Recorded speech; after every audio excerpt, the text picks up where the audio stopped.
Hi everyone and welcome back to my YouTube channel Nurse Sandhya.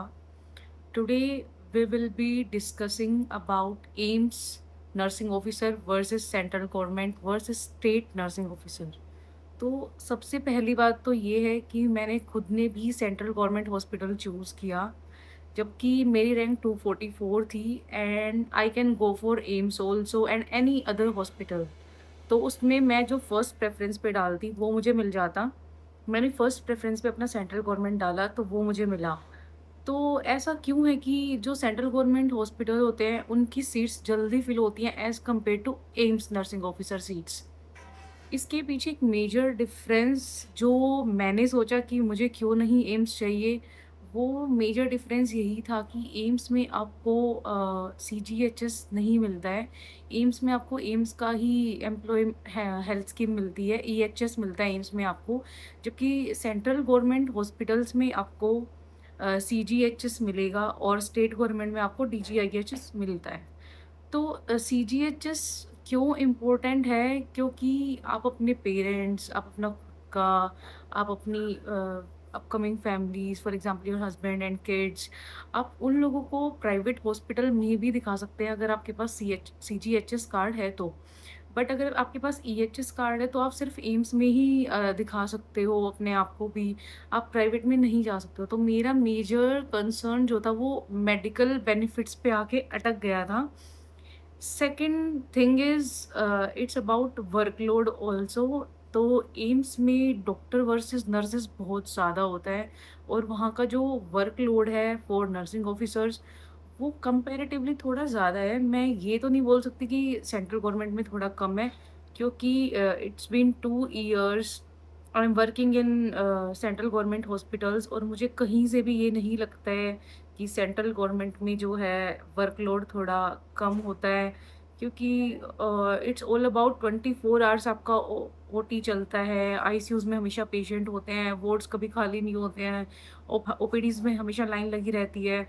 तो workload तो थोड़ा दोनों में ऑलमोस्ट सेम ही है, बट हम बोल सकते हैं कि एम्स में कंपैरेटिवली हल्का-सा ज़्यादा है।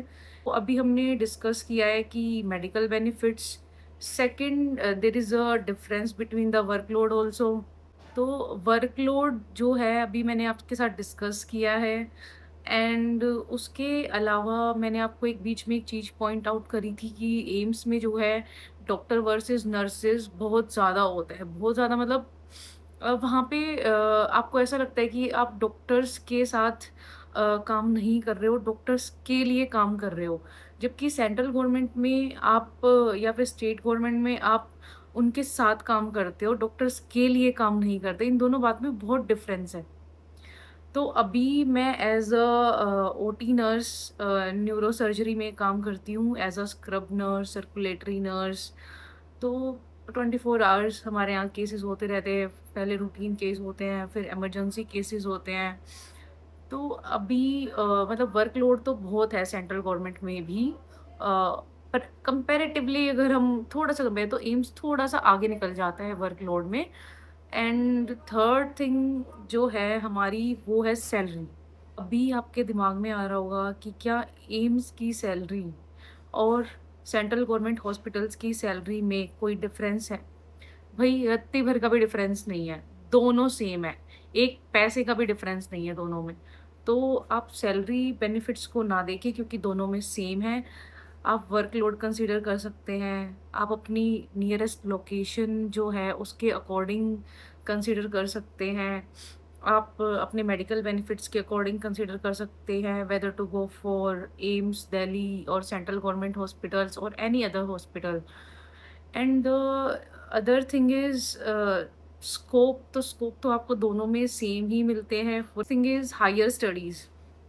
तो हायर स्टडीज़ जो है वो आपको एम्स और सेंट्रल गवर्नमेंट हॉस्पिटल दोनों में क्वाइट सिमिलर रूल्स हैं। फॉर एग्जांपल आप एम्स से एमएससी करना चाहते हैं, या फिर आप एम्स में एज अ नर्सिंग ऑफिसर काम कर रहे हैं, फर्दर आप अपनी एमएससी कंप्लीट करना चाहते हैं, तो वहाँ पे भी कुछ रेस्ट्रिक्शंस हैं, जैसे आपको राजकुमारी अमृत कौर कॉलेज या एम्स से ही एमएससी करनी पड़ेगी, एंट्रेंस निकालना पड़ेगा।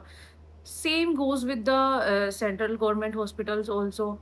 There you can like there is a criteria for that कि आपको 5 ईयर्स के लिए सर्व करना पड़ेगा, और 5 ईयर्स के बाद आप अप्लाई कर सकते हो एंट्रेंस एग्ज़ाम्स के लिए। एनओसी आपको अप्लाई करनी पड़ेगी उससे पहले। फिर आप अपनी एमएससी के लिए प्रिपेयर करेंगे, उसके बाद आपको कोई भी गवर्नमेंट कॉलेज का एग्ज़ाम निकालना पड़ेगा, तो they will allow you 2 years of study leave. इसके बाद हम एक फर्दर वीडियो बनाएंगे जिसमें हम पूरा एमएससी नर्सिंग के स्कोप और एमएससी नर्सिंग कैसे की जाए while working as a nursing officer in any of the hospital. तो इसके लिए हम एक फर्दर वीडियोस बना सकते हैं। तो जो नेक्स्ट थिंग है वो है of and leaves. AIIMS BSc nursing और सेंट्रल गवर्नमेंट में आपको सेम लीव सेम ऑफ मिलते हैं। मंथ में 8 ऑफ, कभी कभी 9 हो जाते हैं जब कोई रेस्ट्रिक्टेड हॉलीडे जीएच वगैरह आ जाती है। उसके अलावा आपको सेम सीएल मिलती हैं, 30 ईएल मिलती हैं, मेडिकल भी सेम है, मंथली ऑफ भी सेम है। नेक्स्ट थिंग, इसी में हम शिफ्ट ड्यूटी की भी बात कर सकते हैं कि शिफ्ट ड्यूटी आपकी कौन कौन सी लगती है। वही मॉर्निंग, इवनिंग और नाइट होती है। तो जैसे जो लोग प्राइवेट हॉस्पिटल्स में काम करते हैं, तो अभी हम बात कर लेते हैं शिफ्ट ड्यूटीज़ की। तो एम्स में और सेंट्रल गवर्नमेंट हॉस्पिटल्स में दोनों में ही आपकी जो शिफ्ट ड्यूटीज़ हैं, morning, evening and night duties लगती हैं। जो आपकी नाइट ड्यूटीज़ हैं प्राइवेट में वो 8 to 9 ऑन एवरेज लगती हैं, एज आई नो। थोड़ा बहुत अलग भी हो सकती है शायद, पर जितनी मुझे नॉलेज है 8 से 9 आपकी नाइट ड्यूटीज़ लगती हैं। But then again, a perk of being a government nursing officer, biggest benefit I think is lesser night shifts. तो आपकी maximum two maximum 6 night duties लगती हैं सेंट्रल गवर्नमेंट में भी और एम्स में भी, and that also depends upon the staff ratio. Again I am telling you, difference हो सकता है जो मैं आपको बता रही हूँ और आपके खुद के हॉस्पिटल के क्राइटेरिया में, बट मैक्सिमम आपकी 6 लगती हैं नाइट शिफ्ट्स। और उसके अलावा आपकी जो इवनिंग है वही 2 to 8 रहती है। Morning duty is around 8 to 2:30। In some hospitals it varies, like in AIIMS 7:30 to 2 it is, कि आपको जल्दी आना होता है, आपको जल्दी आके ओवर भी लेना होता है, आपको स्टाफ को टाइम पे रिलीव करना होता है। That is the major concern कि आपकी 7:30 बजे से वहाँ पे रिपोर्ट करना पड़ता है आपको। One more thing I want to add here is the journal shift also there in OPDs and in journal OTs where routine OT is there, emergency OT is not there. तो वहाँ पे भी आपकी journal shift होती है, that is 9 to 4, and ये आपकी सारी shifts होती हैं, that is morning, evening, journal duty and night shift. So we have discussed about what is there in AIMS, what is there in central government hospitals. You will ask me personally कि मुझे कैसा feel हो रहा था और मुझे क्या confusions हो रही थी जब मैंने अपनी प्रायोरिटी लिस्ट में सेंट्रल गवर्नमेंट हॉस्पिटल्स को पहले डाला था इंस्टेड ऑफ एम्स। देखो, जब भी हम अपनी तैयारी कर रहे होते हैं, ऑल टाइम हम किसकी तैयारी कर रहे होते हैं? नॉरसेट की। हर कोई क्या कह रहा होता है कि यार एम्स में नर्सिंग ऑफिसर लगना है, एम्स नर्सिंग ऑफिसर की वैकेंसी आ गई है, नॉरसेट आ गया। नॉरसेट का मतलब हम लोग क्या समझते हैं? एम्स में काम करना। That is the main thing about NORCET. तो नॉरसेट को लेके मेरे माइंड में जब मैं प्रिपरेशन कर रही थी, मेरे माइंड में एक ही चीज़ रहना था, भाई एम्स दिल्ली में लगना है मुझे, because I am from Delhi. तो मेरे माइंड में हमेशा रहता था कि भाई मुझे तो लगना है तो एम्स दिल्ली में लगना है, उसके अलावा मुझे कहीं जॉब ही नहीं करनी। प्रिपरेशन के टाइम पे मेरे माइंड में ऑल द टाइम यही रहता था कि AIIMS Delhi, AIIMS Delhi, AIIMS Delhi. तो मुझे तो एम्स में ही काम करना। एम्स का एक हवा तो होता ही है, हवा तो क्या बोलूँ मैं। एम्स का एक्चुअली नाम ही इतना बड़ा है कि आपको लगता है कि यार एम्स दिल्ली में ही काम करना है। मुझे पर्सनली ऐसा ही लगता था। तो उसके बाद मैंने दिल पे पत्थर रख के सेंट्रल गवर्नमेंट हॉस्पिटल को चूज़ किया था, क्योंकि मेरे को बहुत लोगों ने बोला कि यार तू गलती कर देगी, तू गलती कर देगी, अभी तेरे को मौका मिल रहा है कि तेरी रैंक ऐसी है कि तू जहाँ चाहे वहाँ जा सकती है, तो please utilise your chance and don't go for AIIMS, just go for central government hospitals. फिर मुझे बहुत ज़्यादा रिसर्च करने के बाद एक चीज़ तो पता चल गई थी, दैट इज़ सीजीएचएस। तो मेरा जो मेन पॉइंट था, जहाँ पूरा गेम बदला, जहाँ मैंने सोचा कि नहीं भाई एम्स दिल्ली में नहीं लूँगी, मैं किसी भी एम्स में नहीं जाऊँगी, मुझे सेंट्रल गवर्नमेंट हॉस्पिटल चाहिए, यहाँ मेरा गेम बदला था। Medical benefits, that is CGHS card. तो अब मुझे नहीं पता कि आपके लिए सीजीएचएस कार्ड कितना मैटर करता है या आपके लिए एम्स दिल्ली ज़्यादा मैटर करता है as compare to central government hospitals. But अपने दिल पे पत्थर रख के थोड़ा देख लेना कि आपको कौन-सा चाहिए प्रायोरिटी लिस्ट में, जिनकी रैंक 1000 या 1500 तक होती है, वो प्लीज़ सोच समझ के अपना प्रायोरिटी लिस्ट चूज़ किया कीजिए एम्स नॉरसेट में।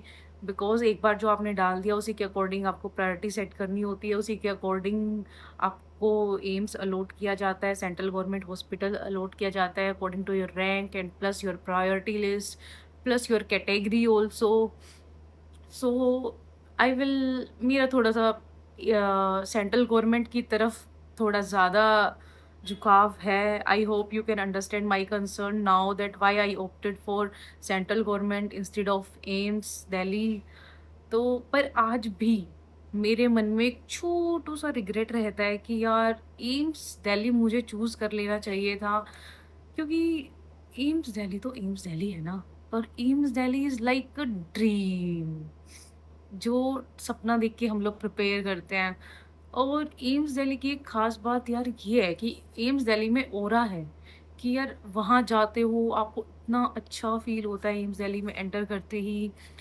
प्लस वहाँ पे आपको प्रॉपर कैंपस मिलता है, प्रॉपर वाइब्स आती हैं, हर चीज़ को अच्छे से सेलिब्रेट किया जाता है, unlike central government hospitals, like really. तो अगर आपको वो वाली वाइब्स चाहिए तो आप सेंट्रल गवर्नमेंट की जगह एम्स दिल्ली चूज़ कर सकते हैं। So that's it for now. We have discussed about the perks of being a nursing officer in AIIMS Delhi versus in central government hospitals. So thank you for watching and stay tuned for my next videos. Thank you.